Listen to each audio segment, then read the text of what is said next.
Welcome everyone. Nice to see you all. I'll be very brief. A couple words of introduction for our speaker today, Pablo. I think I told you that already, but you've been an inspiration to many of us, so I have to say that. And when I think of you, I actually think of you as someone that will be the watchmaker of competition law, the most precise and careful scholar I know of in the world. Full stop. No pressure, but so very happy that you're here, that we finally made it work. We're going to hear about something that Pablo has never discussed in public, and a subject that is of very high importance and extremely relevant here in the context of the ACM and the Dutch Competition Agency on green and competition. So I'll keep it short. I'll give you the floor. We do the same as always, half an hour for presentation, and then half an hour for the Q&A. The Q&A is not recorded, so in case you want to share confidential information, feel free. Thank you, and a round of applause. Thank you, Thibaut. That's a really, really nice introduction. Thanks to all of you for coming. I know it's a holiday this whole week, etc. So I really appreciate that you made some time to discuss these questions on green technologies and competition law. And as Thibaut was saying, as part of his super kind introduction, is the first time I actually discuss any of that, right? So I'd really welcome some of your thoughts. I have pinpointed some areas where your input would be particularly appreciated, but by all means, feel free to jump in every step of the way whenever you find something interesting, intriguing, unclear, or potentially up for discussion, right? So then the title I gave to this talk is Green Technologies and Competition Law, because my idea was to get the discussion started along a number of fronts, but the talk revolves around essentially a paper that I have been circulating now for a while. I've also been in touch with some journalists because there's some topical stuff that speaks to the questions addressed in the paper. And as you see from this snapshot, the paper focuses on a particular issue, which is that of disinformation in the context of the green transition. And the fundamental question, as we will see, I am asking is that of whether and to what extent disinformation strategies can amount to a breach of competition law provisions. Right? So that's the gist of it. And I propose to proceed, first of all, by providing some background into my research and by identifying the very points where I would particularly welcome your input. Right? So in terms of background, there are three themes that inspired me to conduct this line of research. So the first theme is basically sustainability from a competition law perspective. I don't think it's a new topic at all. It's not a new topic at all. In the Netherlands, we have this case that I think has been a model for subsequent cases, has shaped further discussions in competition law, that case of the chicken of tomorrow. So we've had researchers in competition law and economics looking into the issue of sustainability for a while. But where I perceived that there was some sort of gap in the literature and in the research revolved around the sort of instances where competition law should intervene to prohibit as opposed to facilitate certain practices.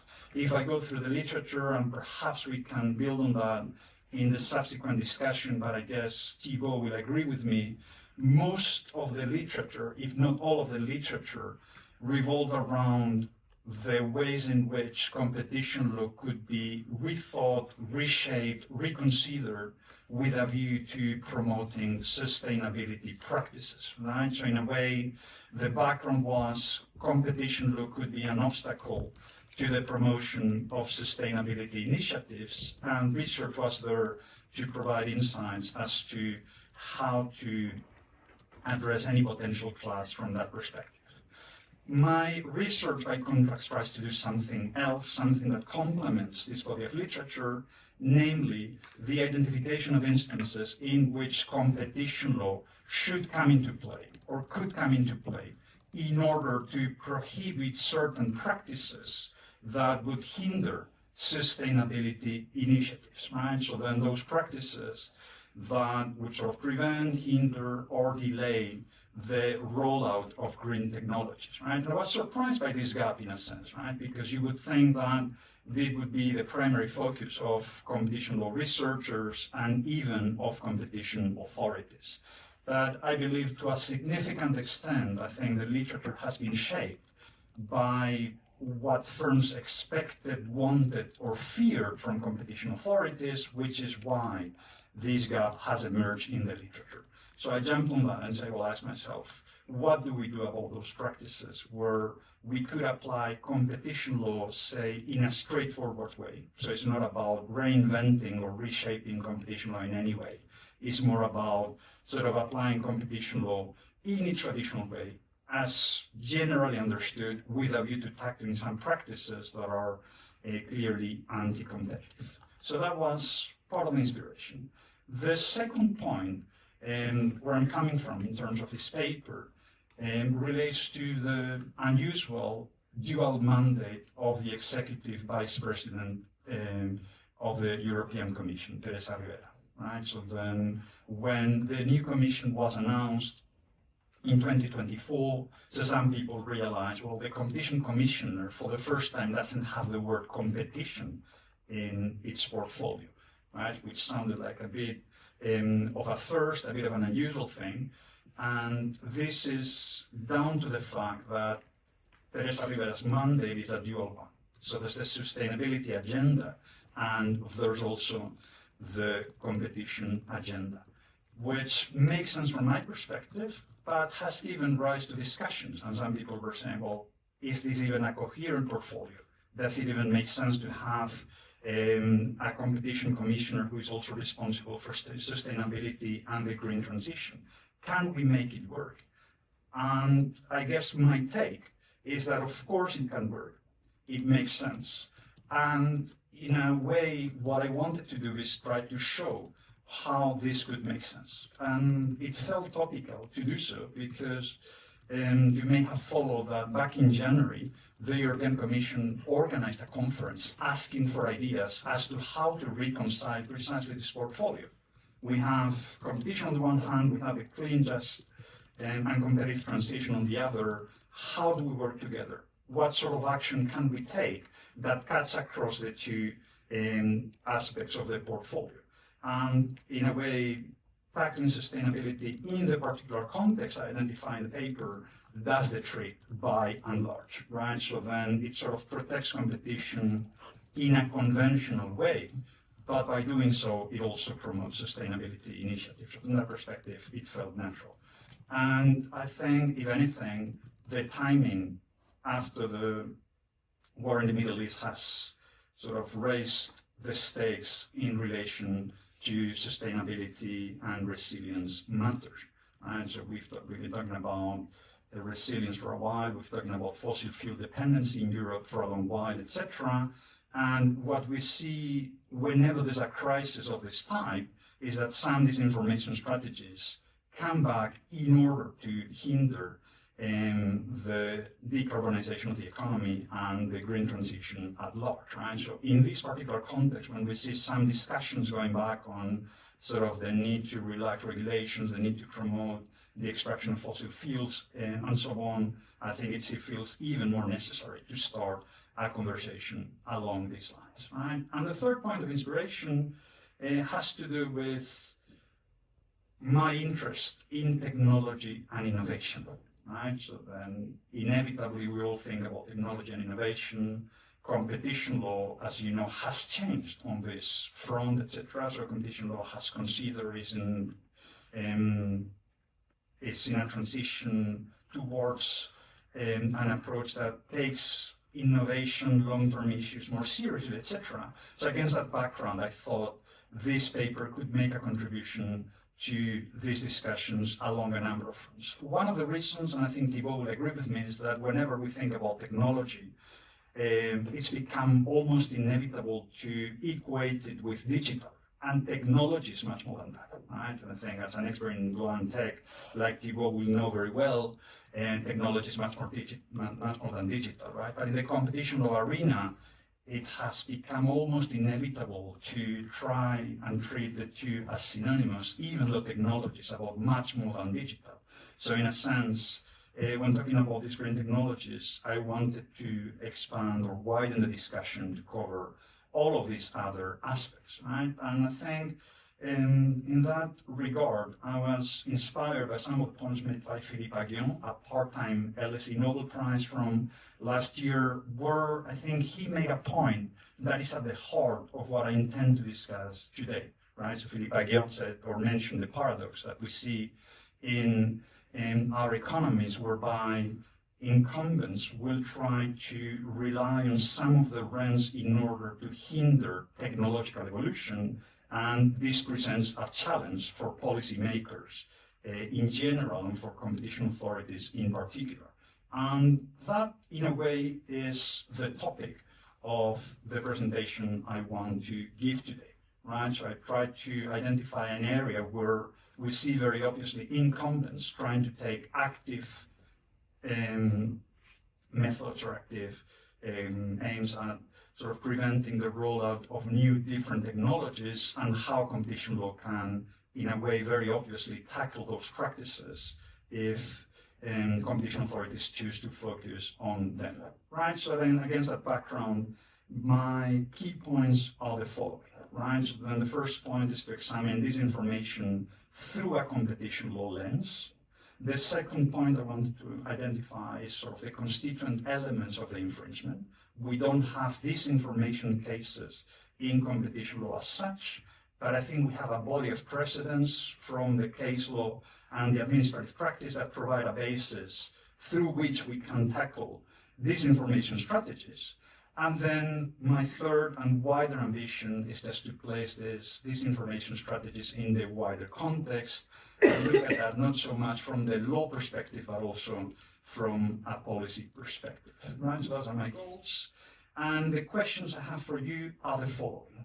So one question, I think, I guess for you in particular, Thibault, you have been thinking much more seriously and systematically about technology, right? So then one question I have is, well, is my thinking about technology, then one that makes sense, would you like to sort of refine or adjust my thinking one way or the other? That could be one area where I would very much welcome your feedback. A second area is, well, this information as such, whether you have encountered this information in your research or in other areas of the law, and what input you can provide from that perspective. And then another front where I am very much an amateur, which is that of fundamental rights. So in competition, we encounter fundamental rights every now and then, but I am emphatically not an expert, which means that I very much welcome your input from that perspective, right? So then, without further ado, let me just go to the main points that I try and make in the paper, right? So then the first part of the paper is devoted to this information about green technologies as such, right? So I try to describe the phenomenon, and I try to provide the basis for the legal analysis, right? And against the background, I try and define green technologies as those that have these features, right? So these are technologies that, first of all, allow for a substantial reduction in greenhouse gas emissions. So that's one aspect. And then there are two other aspects. A green technology will be one that leads to reduced pollution and environmental damage, and that would, in addition, allow for a more efficient use of the resources involved. So you can think about many examples of green technologies, but the ones that I keep coming back to over and over in the paper are these three, because I think they have been the target of these information campaigns, particularly one technology, that of heat pumps, that will, I think, in the long run replace gas distribution networks for heating. So that would mark the end of a whole infrastructure that has been with us for decades. So you can imagine the impact that it has on incumbents, and why it is quite natural to see the whole network of operators relying on the existing infrastructure to try and disparage this emerging technology, which I think meets all three conditions that I have defined quite clearly. So then the one thing to know, if you don't know little about this technology, is that even if the electricity grid was run on coal only, it would still be more efficient than the gas network. The second technology, electric vehicles, which I think are close to reaching price parity, if not a reached or exceeded price parity in some jurisdictions already. So from that perspective, again, another technology which has many more advantages, which is much more efficient in the use of energy, right? So then if we switch to electric vehicles, one outcome will be that the use of primary energy would decline very significantly, simply because electric vehicles make use of this energy much more effectively, and inevitably, again, you see a whole network of operators that rely on the existing technology and that have an incentive to sort of try and disparage this emerging one, and in a particular context where European manufacturers have delayed their transition to the manufacturing of electric vehicles. So quite naturally a candidate for a disinformation campaign. And the third one is plant-based or lab-based alternatives to animal products. Right? So you have this one example, which is delicious. I encourage you to try this one. But it's just an example of many, right? And then because of how the economic sector is organized and because of the influence and the clout they have over policymakers, you have seen how some of these lobbying campaigns have been particularly effective when it comes to challenging these alternatives. So the European Parliament recently banned the use of certain words as applied to plant-based alternatives. So a plant-based alternative to an animal burger cannot be called burger anymore. So some governments within the European Union, including in Italy, have banned the use of lab-based alternatives to meat, etc. And again, a primary target to disinformation campaigns, and you will see some spectacular examples coming from that front. So that's my definition of a green technology. Then I rely on a well-established definition of disinformation coming from UNESCO, right? So then orchestrate attempts to create confusion or to manipulate the target of an information with sort of some misleading or sort of partial claims about a particular product. And the point I make when it comes to disinformation is that it would be wrong to see disinformation only as an ideological issue. So some of these issues have become very obviously ideological. I'm based in the UK, but something tells me that the Netherlands is not so different from that perspective.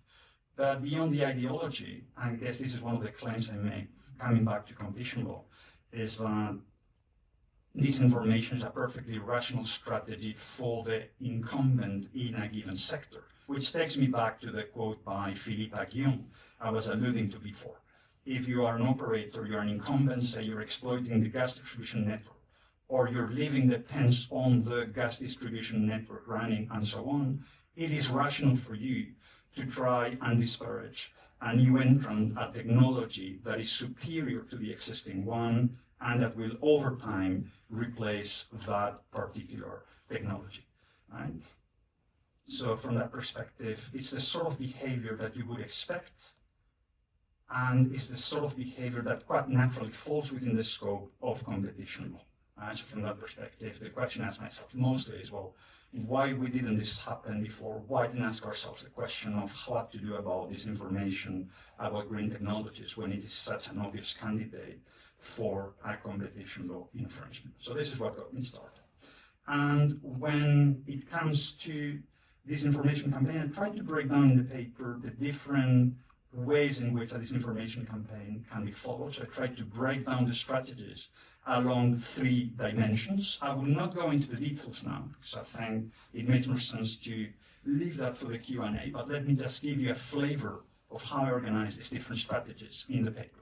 So then, first of all, I look into the content of the disinformation campaign, and I try to identify sometimes the disinformation campaign will seek to sort of water down the qualities of the green technology and say, well, they're not so efficient after all, and so on. Sometimes the content of the campaign will focus instead of the risk posed by that.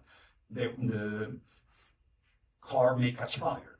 Don't drive an electric car because it might explode at any given point in time. You don't want that. Or even more extreme, lab-based alternatives to meat are manufactured from cancer cells, right? So would you eat cancer? Of course not, right? So this is a sort of disinformation campaign. So it's either downplaying the advantages, objectively speaking, of those technologies, or identifying risks that are not supported by evidence, that are in fact contradicted by evidence. I also look at the context itself, right? And I think from that perspective, the one point I try to emphasize is that there are three different targets of a disinformation campaign. Disinformation campaigns are typically associated with one that is targeted or directed at the general public, but that's not the only one, right? So we see information campaigns that are targeted at perhaps professional users of a technology.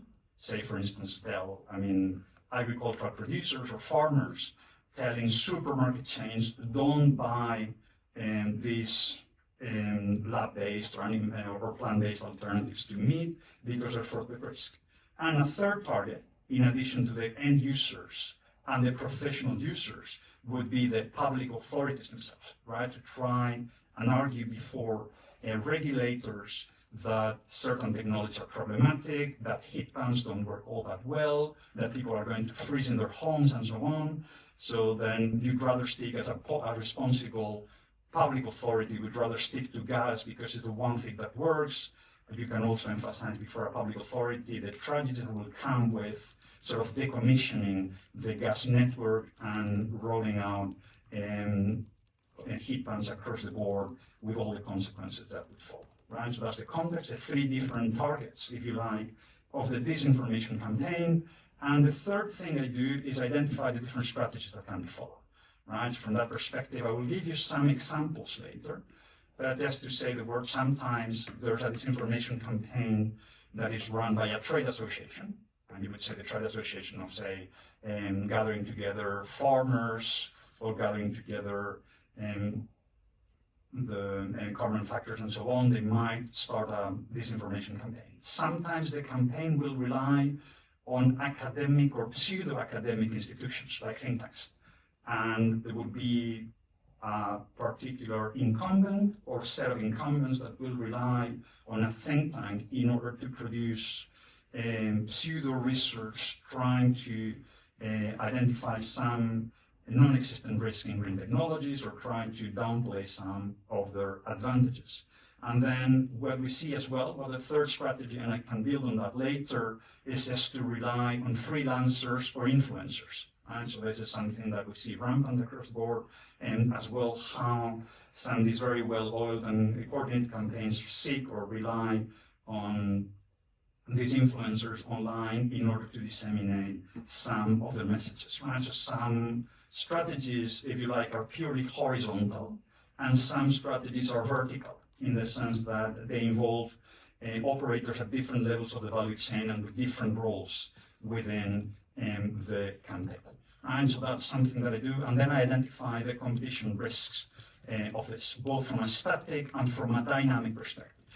And so from that perspective, one of the things I try to emphasize is how learning by doing is very important in the context of green technologies, right? So how much is gained by allowing the rollout of green technologies, because the more you roll them out, the more you gain in terms of learning by doing, and then any strategy that delays or hinders the rollout of these technologies would sort of be problematic from a dynamic standpoint, because it would deprive us from the gains that would derive from the rollout at scale of these technologies. And so then that's the other point I make, and on the basis of that, I try to identify the legal status of disinformation from a competition standpoint.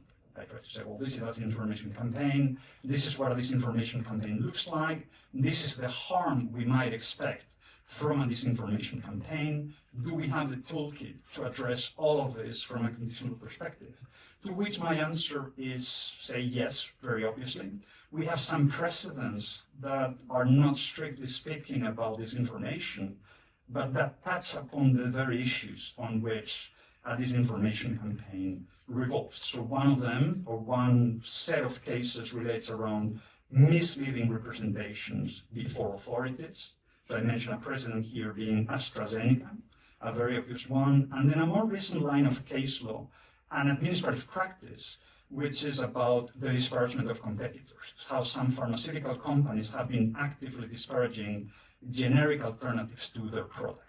And on the basis of these precedents, what I try and build is a framework from for the analysis of this information from a competition law perspective, right? So then the first element of a disinformation campaign, or the first element of the infringement, would be information that is misleading from an objective perspective, right? For the infringement to exist, this would be the first requirement. And the one point I would emphasize for the time being, in the interest of time, we can discuss that later if you like, is that this first element is assessed in context, right? So whether or not information is objectively misleading depends on the relevant context. So then targeting the wider public is not the same thing as targeting the public authority. So whether or not something is objectively misleading will take into account all of these factors. The second point is that this objectively misleading information is disseminated with a view to leading the target of the campaign into error. Right? We have elements in the case law as to how to assess this matter. And then third, if this objectively misleading information has been disseminated with a view to leading the target into error, third, we ask ourselves whether or not this disinformation is capable of attaining its aim. Right? So that will be the frame. Questions that I have for you, and we can discuss later. Is this an infringement if this is established, if the framework is shown to be fulfilled in a given case? Is that sufficient to establish an infringement, yes or no? Do we need to assess the effects in addition to showing that the practice has been implemented? That's one question. And then the third question, or the second question is, what do we do about freedom of speech? Could we say that targeting this information under competition law would be at odds with freedom of speech? Yes or no? So that's one question that I look forward to discussing with you. What I can tell you, or my instinct tells me that this freedom of speech argument is not particularly compelling, right? So then there's always this tension with fundamental rights in competition law, and I don't see anything particularly unique or exceptional from this perspective. So I'd rather say that I'm not particularly persuaded, and would also argue in the paper, I'm tempted to say, as soon as this is established, there will be an infringement. There's absolutely no need to show the effects on the relevant market, in addition to showing that these three elements are present. So this is where I stand as I chat with you, but I very much welcome any points or any comments on that front, right? So then, just in the interest of time, I'll leave it there, but I think I'll just tell you that, I mean, quite conveniently, as I was working on the paper and getting it finalized, I read the other day, and I've been in touch with a journalist already, how we've seen something that looks almost like a case study done for the paper, and this was published a few days ago already. So then a journalist has uncovered a disinformation campaign concerning heat pumps in France, and what the journalist has done quite effectively is try to identify or lay out the whole strategy, how it has worked, and how it was a PR campaign conducted by installers or gas infrastructure, and how these installers or the trade association has coordinated a Facebook campaign with a number of Facebook groups to try and create fear around the effectiveness of heat pumps in the French market. So then, if anything, it was something that inspired me to keep going with the paper, and that showed me that even though I didn't have that particular example, I was definitely into something that was actually wrong. So in a sense, I'm happy to provide additional details, but I propose to leave it there, and I really look forward to any comments or any questions you might have around this matter. Once again, people, thanks so much for the invitation, and look forward to the questions. Thank you very much.